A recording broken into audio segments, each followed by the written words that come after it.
부천에서 방구할 땐 이방사. 예, 이제 매매로 슬슬 넘어가야 될 때가 됐죠. 공실 없는 아파트 구분 상가는 매매로 잘 나오나요?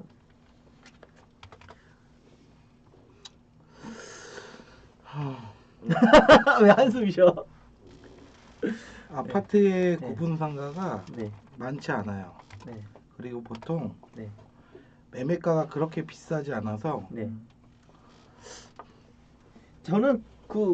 저는 아파트 구분 상가 생각외로 좋을 때가 있다고 생각해요. 네, 괜찮아요. 네. 괜찮은데 네. 매매로 네. 잘 안 나오냐 이 질문은 나오죠. 네. 근데 금방 없어져요. 가격만 맞으면. 네. 생각보다 비싸지도 않고 거의 독점인 경우가 많아요. 그 업종이. 세탁소가 하나 들어가면 평생 있죠 거의. 그리고 보통 그 영업하시는 분들이 네. 그 네. 매수하시는 경우도 많아요.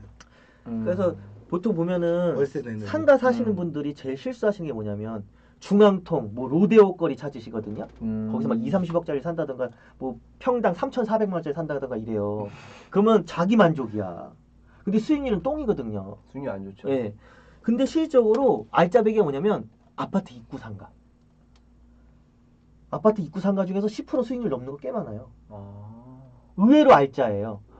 들어있는 것들이 뭐 치킨집, 당구장, 뭐 학원, 뭐 되게 짤짤이 빵집, 뭐 이렇게 작은 업종들이 있는데 김밥 천국 뭐 이런 것도 들어가 있잖아요. 근데 얘네들이 뭐 50만 원, 100만 원짜리 임대료가 모여가지고 되게 수익률이 좋아. 저는 30억인데 수익률 10% 넘게 나오는 것도 봤어요. 와, 30억이 네, 10%면. 그 이천 현진해버빌 네. 이천 현진해버빌이 처음에 져졌을 때 있잖아요. LH공사 있고 네. 거기 다 허허 발판이었는데 그 정문에 상가 딱 처음으로 하나 졌었어요. 땅에다가. 그래서 빵집 들어가고 뭐 은행 조그만 거 들어가고 막 당구장 들어가는데 그게 30억에 나왔었거든요. 와. 제가 손님들 다 보여줬는데 아 여긴 중앙통도 아니고 수익률은 마음에 드는데 위치가 안 좋다는 거예요. 근데 독점 상가. 그런 게 진짜 노다진데. 그러니까 알짜배기. 아파트 단지도 잘 봐야 돼요. 그리고 세대수. 세대수 중요하죠. 아파트는 무조건 세대수인 것 같아요. 주상복합 아파트 상가나 그 일반 아파트 단지 상가도 세대수랑 빈 땅이 많은가 적은가. 상가를 더 지을 수 있나 뭐 이런 거. 네. 빈 땅이 없을수록 완전 대박이죠. 그쵸. 상가 입구 쪽에. 꽉꽉 들어차 있어야지 건물들로 뭘로. 그러니까 보니까 이렇게 후문 쪽이나 이런 거보다 정문 쪽에 네, 정문 쪽이 좋죠. 네, 정문 쪽이 좋더라고요. 구분상가 근데 제가 이게 부동산에 있어 보면서 보니까 많이 안 나오는 것 같아요. 별로 안 나와요. 예, 이천 지역은 진짜 안 나오는 것 같아요. 못 봤어요. 여기 앞에 라운팰리스는 좀 몇 번 본 적이 별로 있고. 없어요. 네, 잘 없죠. 라운팰리스도 구분 상가긴 한데 지분으로 돼 있어요. 저기는 맞아요. 지분으로 돼 있어서 거래가 쉽지가 않죠. 그리고 임대료도 형성돼 있는 거 막상 뜯어보잖아요. 네. 그러면 2차선에 붙어 있는 상가 임대료보다 더 비싸요. 맞아. 제가 시내에서 1000에 부동산 운영할 때 그 송정동 있잖아요. 거기 아파트 단지 그쪽은 1080이었어요. 오, 같은 평수가. 2배네? 네. 비싸다. 난 시내였는데. 네. 변두리 아파트 단지가 더 비쌌어요. 그만큼 아파트 상권을 무시 못 한다는 거죠. 네, 그렇죠. 사람이 거기 다 밀집해서 살잖아요. 네. 쓰레빠 신고 나와서 뭐 사 먹고. 그래서 그런 것들이 좀 그런 것 같고. 그러니까 구분 상가가 아파트 쪽에도 있지만 이제 뭐 주상복합 네. 여기 라운팰리스랑 롯데캐슬. 근데 이게 주상복합은 좀 초기에 오피스텔 주상복합이나 네. 뭐 아파트 주상복합 그렇죠? 이런 것들 있잖아요. 초기에는 좀 힘든 것 같아요. 저희 그럼 네, 상가 초기에는 매매, 좀 어려워요. 상가 매매 한번 주제로 한번 얘기 한번 해볼까요? 보니까 초기에는 그 분양을 위해서 좀 임대가 세게 잡잖아요. 분양 이익을 얻기 위해서. 그래서 이천 같은 경우는 보니까 지금 3천만 원 넘었나요? 네? 1층 평당 3천만 원 넘었나요? 분양가? 뭐 전용 면적 네, 전용면 그로는 넘죠. 넘었죠. 네, 4천도 훌쩍 넘죠. 훌쩍. 왜 그거 비싼데 5천도 넘잖아요. 5천 그거 좀 너무 비싼 거 아니에요? 2천 5천 찍었어요. 5천. 너무 비싼 거 아니에요? 네, 그 10평 지금 분양 받으면 5억. 택지지구나 네. 하이닉스 쪽이나 네. 뭐 롯데캐슬 네. 다 5천 정도 선. 롯데캐슬이 그나마 좀 싸죠. 롯데캐슬 그나마 싼 거예요? 저는 그냥 구분상가는 1층 외에는 잘 안 땡기더라고요. 그래서 저는 투자자분들 오시면 그냥 웬만하면 1층 하시라고 그러거든요. 근데 또 요거 수도권에서 오시는 분들은 네. 구분상가 투자를 많이 하세요. 근데 맞아. 이제 이천 분들 같은 경우는 그 저기 질보다 양. 왜냐면은 무조건 건물? 5억 이상 돼도 한 10평밖에 안 되잖아요, 실제로. 네, 그렇죠. 근데 엄청 초라하지. 원룸 건물을 사시면 200평이 되잖아요. 네, 실제로 우리 사무실도 하나 분양 받아놨잖아요. 네, 그쵸. 1층 하나 받아놨는데 제가 부동산 이제 그것도 사무실로 쓰려고. 근 5억 되는데. 어우 좀 화나더라고. 아니 박종호 과장님이 싸다고 검토해보라는데 내가 이제 구해오라고 했지만 사장님 이거 싸요 이거 사세요 그랬는데 그거 얼마인데 했더니 4억 7천을 근데 잘 사셨잖아요. 저 덕분에. 네, 고맙습니다. 잘 사셨어요. 네, 감사합니다. 아, 예. 10평인가요? 네, 열- 10.4평. 그러니까 평당 4,700만 원이. 아 나도 그렇게 샀네. 10.4평. 예. 근데 1층이라 샀어요. 네, 맞아요. 저는 그 구분 상가는 1층 아니면 좀 그래요. 예. 근데 2, 3층일 때도 좀 좋은 데가 있어요. 어디가 저는 병원 건물 병원. 좋아해요. 아. 예. 메디컬 센터. 예. 메디컬 센터가 막 입점하면 저는 2층도 괜찮은 것 같아요. 메디컬 센터가 의도대로 잘 들어오면 정말 좋아요. 네. 그런데 그게 어렵지 않아요? 근데 그게 애매한 게 들어오기 전에 잡아야 싸게 잡거든요. 맞아. 들어오고 들어오고 나면 올라요. 맞아. 질문. 아 손동철 사장님 오셨네요. 안녕하세요. 예. 상가 건물 초기 비용 얼마 정도 들까요? 상가 건물. 예. 상가 종류마다 다르죠. 예, 종류마다 다르죠. 구분 상가는 솔직히 뭐 1억 갖고도 시작하잖아요. 근데 위치별로 달라요. 가격도. 예. 음. 좀 상가는 되게 다양해요. 이렇게 보면 될 것 같아요. 보통 상가가 대출이 얼마까지 나오죠? 제가 알기로는 상가 최초 분양하는 거 70%까지 나오고 은행만 잘 고르면 75%까지 땡길 수 있거든요. 네, 가능합니다. 예. 그러니까 예를 들어서 아까 저희가 근데 말했죠. 평균 예. 50% 정도 보시는 게 안전합니다. 뭐 예를 들어서 10평 상가 3억에 산다. 네. 50% 잡고 1억 5천 대출이니까 1억 5천이 현금이 필요한 거죠. 네. 네. 네. 그래서 그 상가 건물은 이제 초기 비용이 뭐 1억부터 시작해서 뭐 10억부터 해가지고 뭐 좀 물건에 따라서 굉장히 달라요.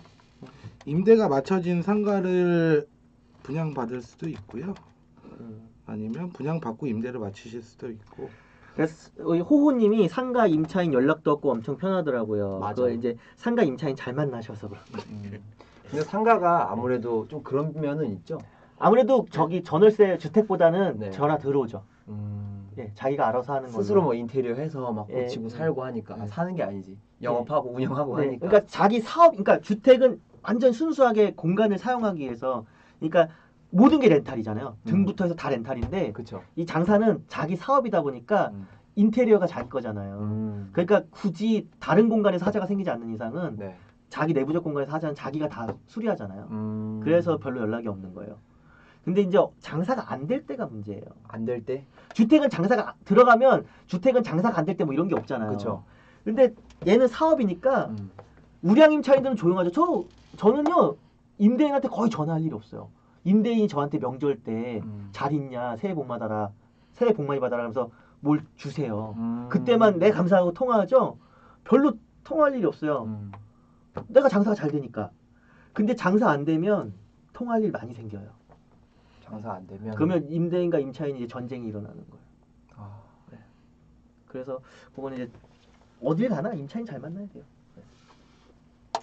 상가 매매 시 상가 건물과 상가 매매 시 전체가 상가인 상가 건물. 그리고 주택이 같이 있는 상가는 상가 주택이죠. 제 뭐가 생각에는 낫나? 단순하게 이것만으로 어느 교주 왜냐면 위치가 너무 가변성이 많기 때문에 이것만으로 좋다라기보다는 저는 선택할 때 이렇게 선택하거든요. 내가 올 상가를 살 때는 한 2, 30억 있을 때. 아, 현금 비율에 따라서. 네, 근데 내가 현찰이 한 10억 정도다. 그럼 상가주택이 좋아요. 무조건. 수익률만 봤을 때는. 내가 10억 갖고 상가를 산다. 네. 그랬을 때 수익률이 많이 차이 나요. 리코창님 안녕하세요. 네. 그래서 상가주택 10억이 있다면 상가주택. 근데 20억 이상이다 그러면요. 그 상가만 올 상가만 돼 있는 것들이 수익률이 잘 나오는 거를 고를 수 있어요. 근데 요거 지금 2, 30억이면 상가 건물, 네. 10억이면 상가 주택. 이건 지금 2천 기준이라는 거죠. 그렇죠? 다른 데는 또 차이가 날 수도 네, 있어요. 뭐 예를 들어 서울 갔다 이러면 뭐 아유 서울은 2, 30억 갖고도 상가주택 안 사기 되겠죠? 안 힘들고요. 되겠죠? 2, 30억 갖고 상가주택 사도 수익률 많이 안 나와요. 서울은 뭐 10억으로 단독주택 사죠? 네, 그렇죠. 아파트 사고. 10억 갖고 단독주택 사기도 힘들어요. 제가 아시는 분의 단독주택은 18억이에요. 아이고. 대지 100평에 건평 70평인데 18억이에요. 그런 거는 수익률로 사는 게 아니에요. 그렇죠.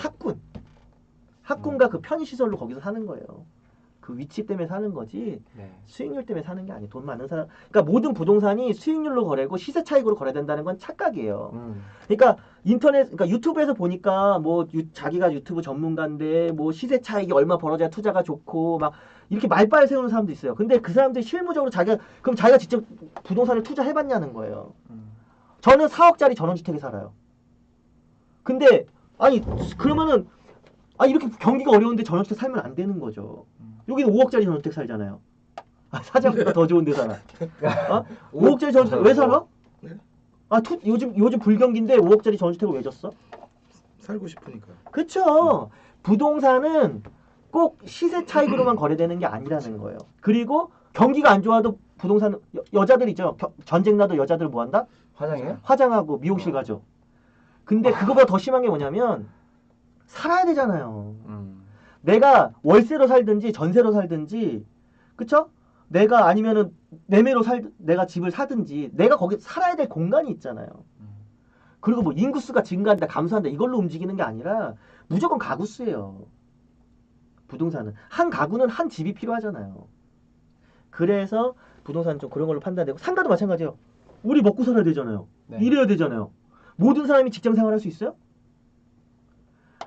무조건 자영업을 해야 되는 사람들이 있잖아요. 은퇴 세대든 은퇴 세대만 자영업하는 게 아니잖아요. 자영업하는 젊은 세대도 많죠. 20살부터 자영업 하잖아요. 더 네. 일찍 하는 사람도 있고 우리도 자영업이잖아요. 그렇죠? 그러면 자영업하려면 맨 땅에서 하는 게 아니라 공간이 있어야 된다는 거죠. 그렇게 해서 부동산을 좀 이해하셨으면 좋겠습니다.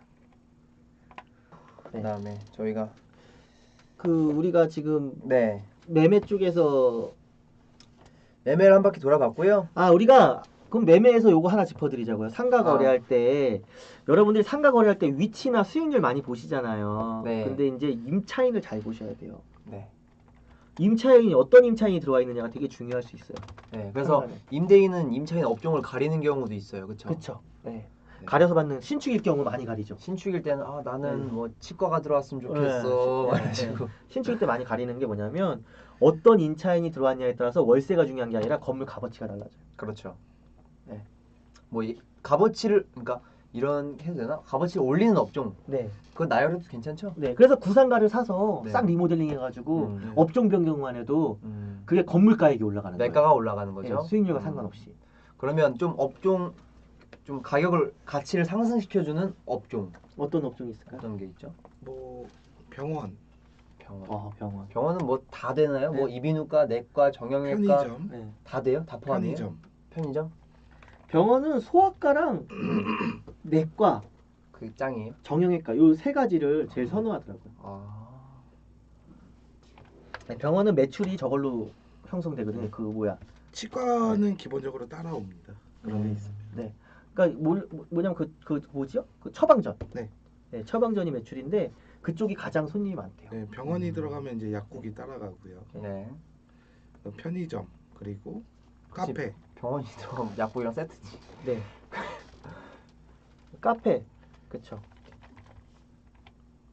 스타벅스 말씀해 주시는데 프랜차이즈면 더 좋죠. 그렇죠. 스타벅스 들어오면 바로 건물 오르죠. 음. 네.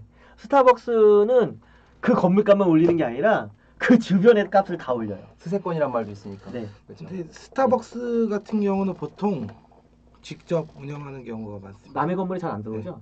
거의 그냥 매입. 네, 본인 건물에 본인이 운영하는 경우가 가장 많아요. 네. 학원? 네. 학원 어떤가요? 학원? 학원은 조금 2, 3층에 들어오는 건데 좀 약하죠. 네, 다른 거에 비해서는. 네. 학원이 들어가는 건 좋죠. 근데 1층에 뭐가 받쳐주냐의 차이니까. 네네.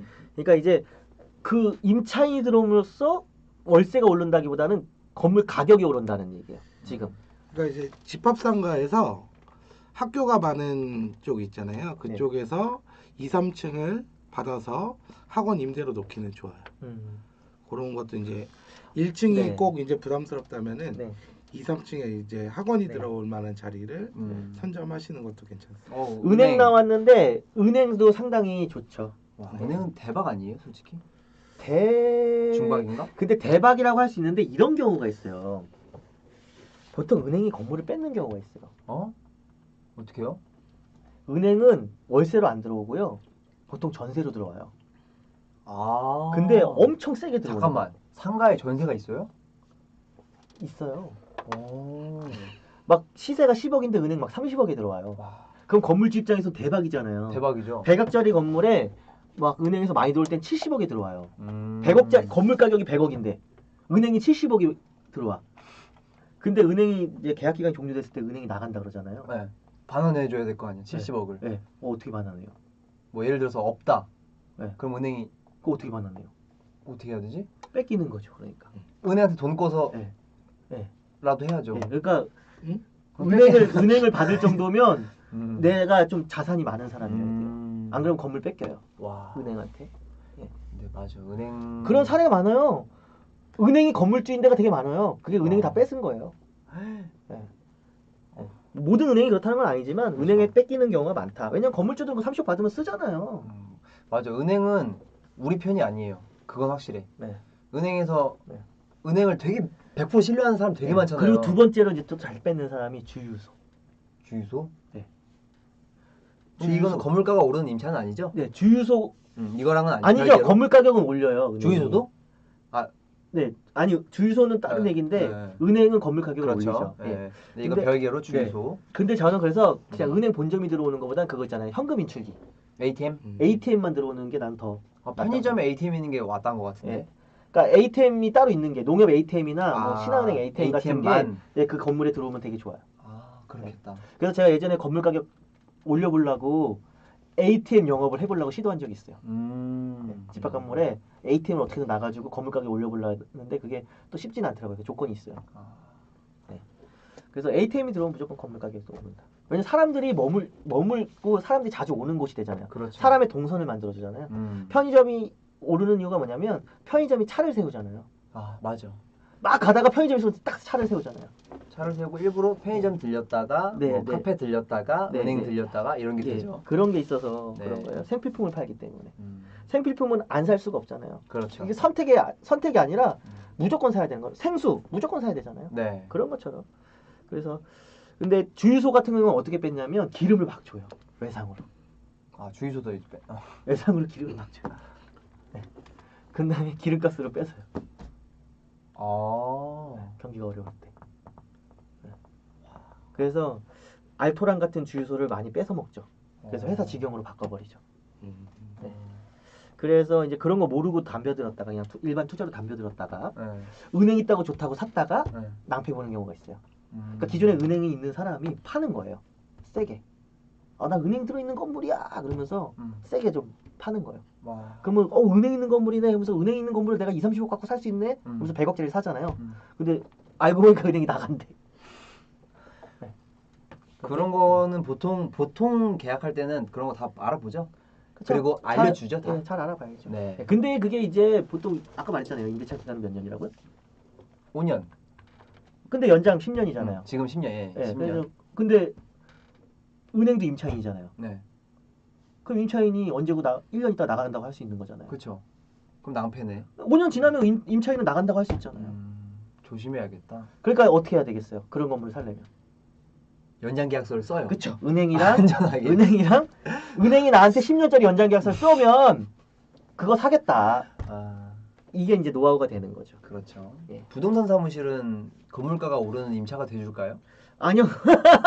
부동산 사무실 들었다 해서 건물값이 개인적으로 올라가지는 부동산은 않아요. 그냥 그런 것 같아요. 왜냐면 인테리어도 안 이쁘고 글씨가 막 도배돼 그런 데 많잖아요. 네, 근데 이제 솔직히. 부동산 사무실도 나름인 것 같아요. 우리 같은 사무실은 좀 건물값을 올렸잖아요. 그래도 우리 사무실은 좀 이쁘니까 간판도 좀 약간 이제 부동산 사무실이 건물값을 올리는 경우는 이거예요. 이제 집합 건물이 좀 큰 건물.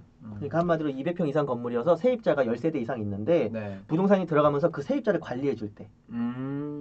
임대인 대신 그 부동산이 세입자를 관리해 주는 경우가 있어요. 좋죠. 예, 그러면은 값어치가 올라가요. 그리고 두 번째 질문 들어왔는데 네. 주택 임대 사업자는 면세 사업자인데 상가는 월세 부가세를 따로 부과하는데 상가 임대차는 면세 사업자가 아닌가 보네요.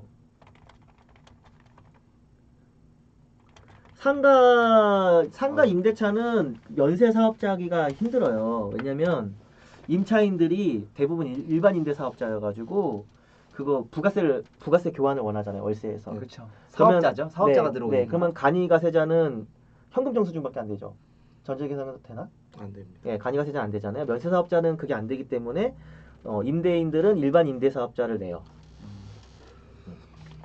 상가 임대 하시는 네. 분들이 어쨌든 네. 사업자이기 때문에 그러니까 부가세는 이거예요. 부가세는 임대인이 부가세를 받아도 자기가 쓰는 게 아니에요. 그래서 부가세를 되게 아까워하시는데 여러분들이 먹는 빵이나 과자에도 부가세 다 들어가 있어요. 그렇죠. 모든 거엔 다 부가세가 들어가 있어요.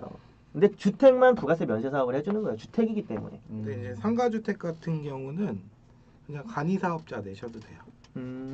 일부 상가 부분 일부 이제 적은 경우에는 일반 임대 사업자 낼 필요 없이 그냥 간이 사업자만 내셔도 됩니다. 근데 그때 그럼 상가에 임차인이 네. 저걸 요구했을 때는 어떻게 해요? 요걸 쓸 때는 부가세를 안 주죠. 안 주고 네. 이제 임대를 들어오셔야 되는 거죠. 그럴 경우에는. 그러니까 보통 일반 임대 사업자건 간이 사업자건 네. 그러니까 서로 부가세를 안 끊고 그냥 부가세 신고 없이 네. 소득세 신고만 해야 되는 네. 거예요. 임차인도. 임대인을 따라갈 수밖에 없어요. 네네. 그렇죠. 임대차는. 네. 네. 그렇죠. 그러니까 결론은 서로 부가세 교환이 필요하면 네. 그 임대인한테 먼저 물어보고 계약해야 네, 되겠네요. 맞아요. 예. 그러면 법인 같은 거 계약할 때 꼭 그걸 확인해야 되겠네요. 임대인 사업자를. 네. 그렇죠? 계약 전에 미리 확인하시는 게 좋습니다. 예를 들어서 이런 경우가 있어요. 뭐 포괄양도 양수 아까 잠깐 읽어봤는데 은행이 계약했을 경우에 은행은 부가세 교환을 무조건 해야 되니까 법인인 경우에는 그렇죠. 그러니까 포괄양도 계약이 안 되는 거죠. 그냥 부가세 별도로 계약을 하는 거죠. 그러면 뭐냐면 받은 사람은 국가에 내고 준 사람은 국가에서 환급 받는 거예요. 그러니까 부가세는 낸 만큼 한 바퀴 돌아서 결국은 임대사업자 내신 분이 환급 받거든요. 예. 그러니까 냈다가 다시 돌려받는다고 생각하시면 돼요. 네. 그러면은 질문 답변이 되셨죠? 네. 예. 자, 포괄양도 양수 계약이 무엇인가요? 이거는 사업자가 있는 상태에서 계약할 때 항상 들어가는 말이죠. 그러니까 포괄양도 양수 계약은 딱 조건이 있어요. 네. 임대 사업자가 있는 사람들, 임대 사업자가 있는 사람들. 사업자가 있어야 돼요. 그렇죠. 주택 임대 사업자는 아니에요. 주택 임대 부가세가 사업자는- 발생하는 임대 사업자. 아. 그러니까 포괄양도 양수 계약은 서로 네. 부가세 교환하지 말자. 어차피 환급 받을 거. 그 내용이에요. 네. 어렵게 생각하실 필요 없어요. 간단하네요. 네, 아주 간단한 내용인데 음. 그거를 빼먹어요. 포괄양도 양수에 대한 내용을 예, 그러면 임대인, 임차인, 매도인 쪽 네. 그래서 손해 볼 수가 있어요. 부가세가 별도로 이제 청구가 되게 되는 거죠. 네. 매도를 해놓고 네. 나중에. 예. 그러네. 네, 그래서 매도인 쪽에서 잘 챙겨야 되는 거예요. 네, 매수인은 부가세. 크게 상관없어요. 매수인은 예를 들어서 10억짜리 샀어. 네. 부가세가 1억이야. 음. 11억 줘도 1억이 부가세 별도라도 1억이 나중에 환급돼요. 아. 임대사업자에서. 예. 근데 만약에 부가세 서로 포괄양도 계약도 안 쓰고 부가세 별도란 말도 안 쓰고 10억에 그냥 거래했어. 네. 그러면 매도인이 그 10억에 대해서 1억을 줘야 돼. 부가세를 내야 돼요. 갑자기 1억이 훅 튀어나오네. 예. 근데 갑자기. 그것도 결과적으로 매수인이 환급을 받기 때문에 매수인이 환급 받아서 매도인한테 주면 돼요. 원래 그게 맞는 거죠? 예, 그렇게 주게끔 돼 있는데 네. 매수인이 약간 또 왜 그걸로 골질할 수 있잖아요. 계약서에 음. 없었던 내용이라고. 줘야 되냐 이러면 예, 그때부터 이제 막 예, 그래서 제가 고생도 해봤어요, 저도. 그거 다 해봤어요. 예, 그것도? 10년 전에. 예. 이런 거 잘 몰라가지고. 아, 예. 포괄양도 양수는 정말 잘 챙겨야 돼요. 근데 이걸 미리 협의를 안 해놓으면 일반인들 모르잖아요. 그렇죠. 그럼 이게 분쟁위원회 가는 거죠. 이런 것들이 분쟁위원회. 예. 답은 명확한데 서로 그 생각하기 나름이잖아요. 1억이니까 그렇죠. 욕심이 나잖아요. 없던 욕심이 생기는 거죠. 네. 그래서 그래요. 다음에